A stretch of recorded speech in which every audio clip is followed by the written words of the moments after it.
surveillance. It was built on trust. And for most of their 5-year marriage, that trust had been steady as stone. He and Layla weren't the couple who fought over passwords or phone calls. They were the couple who laughed over Sunday morning pancakes, left little notes on the fridge, and texted each other memes from across the couch. But even the strongest walls can crack.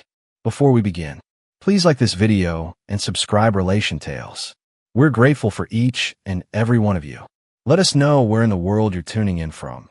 We'd love to hear from you in the comments. Let's begin. Layla had flown out to Miami for her best friend Morgan's bachelorette party, a 5-day trip filled with beach clubs, yacht parties, and what she called one last taste of freedom before Morgan tied the knot. Cameron wasn't thrilled, but he understood. Layla had always been the outgoing one, the spark in every room. He'd kissed her goodbye at the airport, told her to have fun, and meant it. What he didn't expect was complete silence by day 2.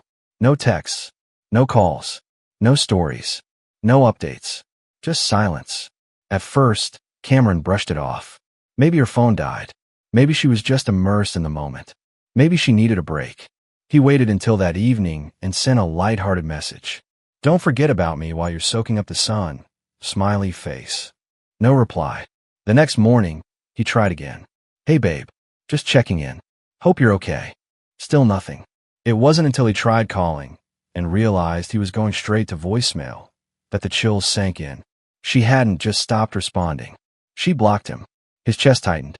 There was no fight, no cold shoulder, nothing that made sense. He went through every recent moment in his head. Had he upset her? Missed an important date? Said something wrong? He stared at the photo of them from last Christmas. Layla in her red sweater with snow in her curls, smiling against his cheek. Something was wrong. But Cameron wasn't impulsive. He didn't jump to conclusions. Instead, he reached out to someone he trusted. Morgan's cousin, Haley, was also on the trip, a sweet, introverted woman who'd always been kind to him. They'd only exchanged pleasantries during past gatherings, but he still had her number saved. He hesitated, then typed, "Hi Haley. Sorry to bother you, but I haven't heard from Layla in 2 days. She seems to have blocked my number. I'm not accusing anyone of anything, just worried. Can you please make sure she's okay, and maybe let her know I love her?" He hit send, heart pounding. 29 minutes later, his phone rang. Then it rang again, and again. By the time he glanced down, he had over 30 missed calls, all from Layla, all within 5 minutes. His stomach twisted. He didn't answer. Instead, he stared at his phone as it buzzed again and whispered, "What did you do?" Because now he needed to know. Cameron didn't pick up the calls. Not immediately. He wasn't ready. 30 missed calls in such a short span screamed panic, not love. And panic meant only one thing. Someone had been caught. He sat alone in their living room, the same place where they'd slow danced on their anniversary last fall.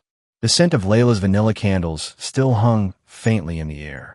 Every corner of the room echoed with memories. But tonight, those memories felt warped. The phone buzzed again. This time, a message. "Layla, Cam, please, call me. It's not what you think. I swear." He almost laughed. It was exactly what he thought. The truth had been clawing at his instincts for weeks now. The extra makeup on errand days. The sudden gym obsession. The random smiles while texting someone she called Tasha, a name that never showed up in their conversations before. He didn't want to believe it back then. But now, it was staring him in the face.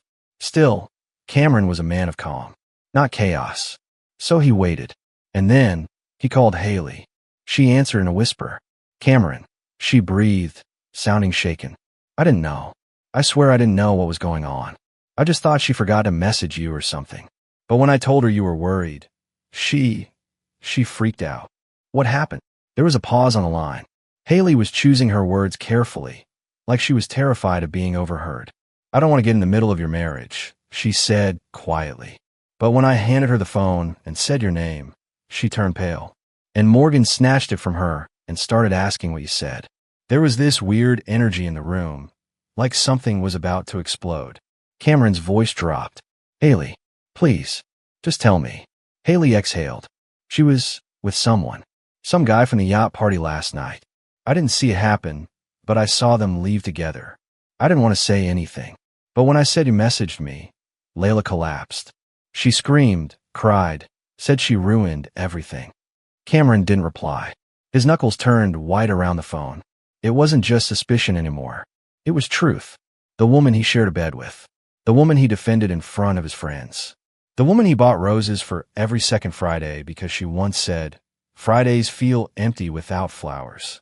She had betrayed him on a trip meant for celebration. She had blocked him to hide it. "Thank you, Haley," he finally said. She whispered, "I'm sorry." He hung up. Layla's messages kept flooding in. "Layla, it didn't mean anything. Please call me." "Layla, I was drunk. It was a mistake."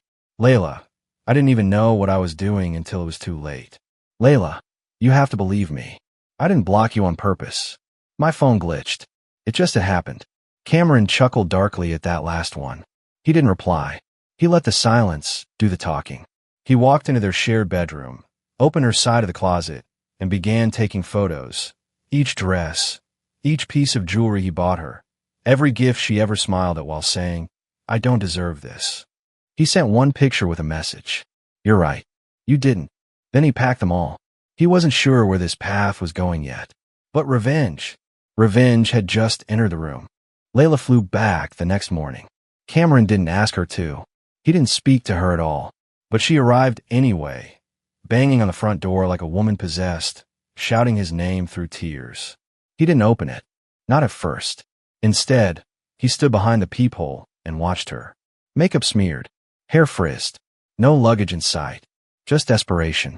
When he finally opened the door, she practically collapsed into him, but he didn't move to catch her. "Cameron," she sobbed, grabbing his arm. Please let me explain. It's not what you think. I wasn't in my right mind. I was drunk, and everyone was cheering me on. It didn't mean anything." He looked at her. No rage, no yelling, no accusations. Just a quiet, soul-deep ache in his chest. "You blocked me," he said softly. "You made a conscious choice to hide me. That wasn't a drunk mistake, Layla. That was a decision." Tears streamed down her face. "I didn't mean to. I thought maybe I'd deal with everything after I got home. I didn't think it would come out like this." "That's the thing," he replied. "You didn't think. About me. About us. About 5 years of building a life." She knelt on the floor like her legs had given out. "I messed up. But please, Cam, don't do this. Don't throw everything away over one mistake." "One mistake," he echoed, voice trembling. "You stepped out of our marriage, Layla. Slept with a stranger. Lied. Blocked me. You left me in the dark like I was some annoying ex. Not your husband." She grabbed his wrist. "I'll do anything. Therapy. Counseling. You name it. Just give me a chance." He pulled back gently. "No." Her eyes widened. "What?" "I'm not doing this now. I'm not going to scream or make a scene. I need time and space. You're not staying here tonight. But," he pointed to the guest key on the table, "there's a hotel booked for you, just for tonight. Pack a bag and leave. We'll talk later." That night, Cameron didn't sleep. He sat in the dark, staring at his wedding album. It felt like looking through glass at someone else's life. The next day, he dug deeper, and what he found wasn't just a mistake. It was a pattern. An old Instagram account she thought was deactivated. Secret messages under fake names. A few sketchy Cash App payments. And a long thread between Layla and someone named Jaden, dated 2 months back. "Jaden, miss you already. Can't wait till the next girl's trip. Winky face. Layla, can't believe how easy it is to get away when Cam trusts me this much." Cameron stared at the screen. It wasn't just betrayal. It was mockery. She had weaponized his love, his belief in her. And now he had a choice. He could walk away quietly, or he could make sure she never forgot what she threw away. Not with rage, not with chaos, but with clarity. A mirror. One that would show her exactly who she was. Cameron didn't throw tantrums. He played chess. And Layla, despite her dramatics, had no idea she'd just move her queen into checkmate. Over the next few days, she kept trying to reach him. She sent playlists, old photos, voice notes of them laughing, her crying, anything to trigger nostalgia, anything to pull him back. Cameron didn't block her.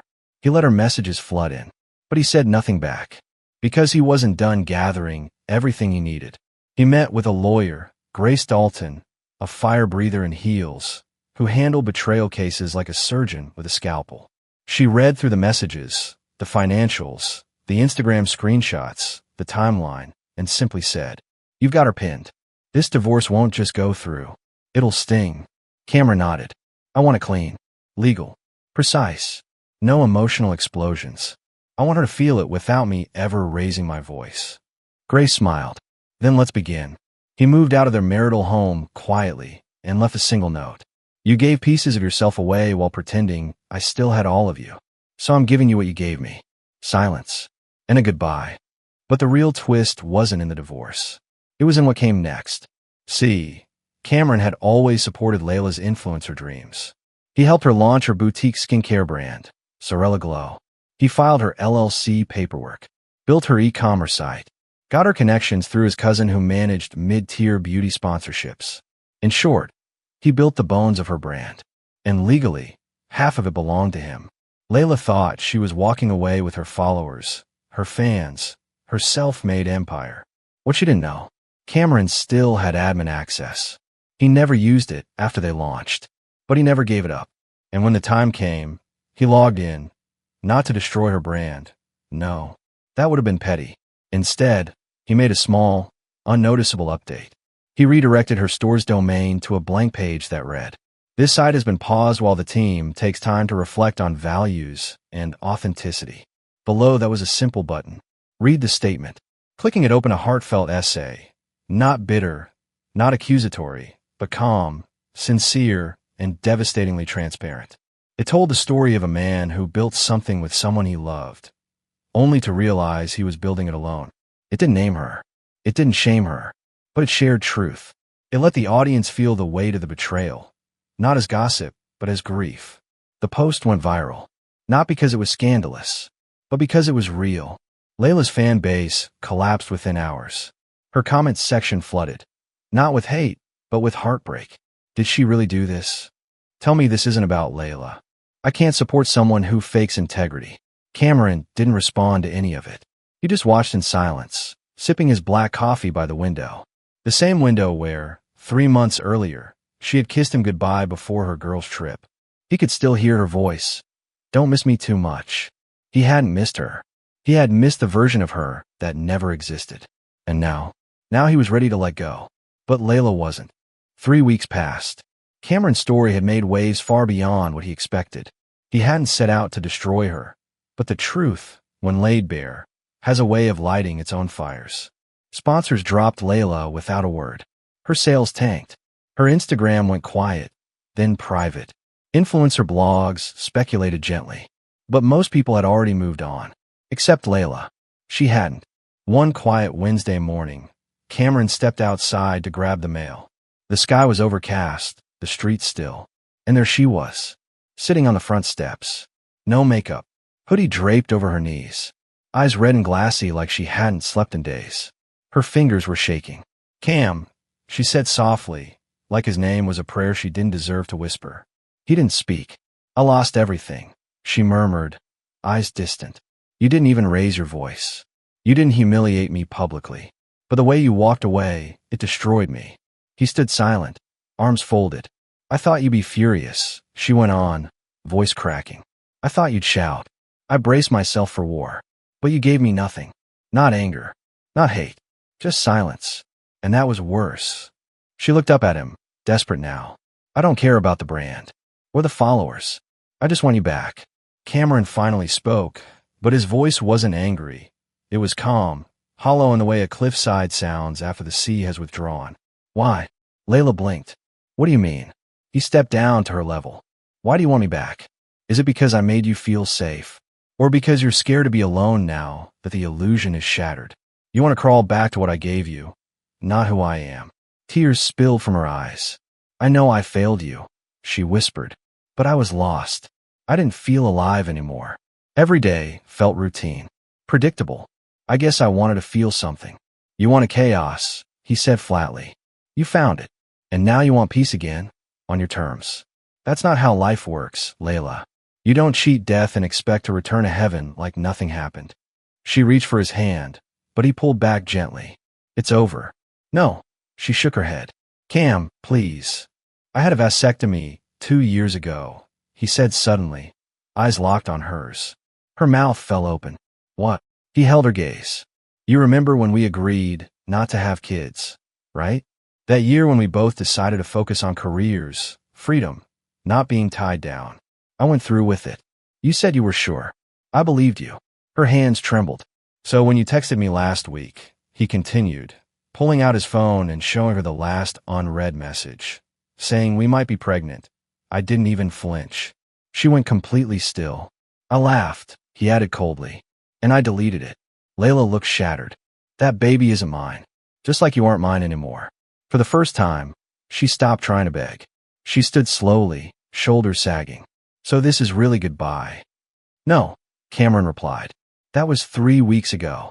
This is just the echo. He turned and walked inside, and he didn't look back. 6 months later, Cameron stood under the warm lights of a small gallery downtown. It wasn't extravagant, just a cozy space filled with framed moments, photographs, design work, and simple creations from local artists. He'd rediscovered an old hobby, design, and made it into something new. That night, one piece got special attention, a split canvas. One half depicted a woman standing in the sunlight, blurred and fading. The other showed a man walking into the distance, clear and focused. A visitor asked, "What's the meaning behind it?" Cameron just smiled. Sometimes, the clearest thing you'll ever do is walk away from what once blinded you. The room moved on. Music played softly. He leaned against the wall, sipping his drink. Beside him stood someone new. Quiet smile. Gentle eyes. No drama in her gaze, just presence. What are you thinking about? She asked. Nothing important, he replied. And for the first time in years, he meant it. Because the past no longer lived rent-free in his mind. It was packed, processed, and gone.